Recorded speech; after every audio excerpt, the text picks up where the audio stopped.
আরে কে রায়াস মাই জুলাই দুধ এগুলো রাস্তা পালাইবার রাস্তাটা পাবো কই? এই সুযোগটুকু ভয় পাবে না। ওই যে সুনামগঞ্জ মারলো, রংপুরে মারলো, গোপালগঞ্জ মারলো, এইখানে প্রকাশ্যভাবে 3 দিন মারলো। জনগণের চোখে পড়ে না? জনগণ কোনো প্রতিবাদ করছে? জনগণ কি করছে? জনগণ আনন্দ উল্লাস করছে। কেন করছে?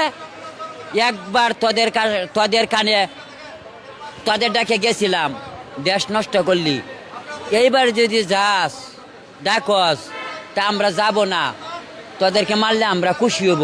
যত জুলাই যোদ্ধা যত জায়গায় আঘাতপ্রাপ্ত হইতেছে, বাংলাদেশের এমন কোনো একটা এই জায়গা আপনারা মিডিয়াতে আমার দেখাইতে পারবেন না যে একটা দেশের সাধারণ জনগণ এই জুলাই যোদ্ধার উপরে হাত উঠাতে একটা লোক প্রতিবাদ করছে। কেউ করবে? আমরা আমাদের সেক্টর নিয়ে জানার চেষ্টা করি। এখন আরেকটা নতুন সংকট আসবে। এই যে আপনি কাগজে লেখাপড়া করছেন, কাগজ প্রোডাকশন বন্ধ।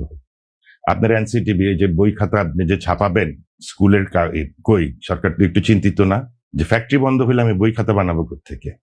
তো এইভাবে যে কোনো সেক্টরে হাত দেন, সংকট কিন্তু আসতেছে এবং এটা প্রকটভাবে আসবে।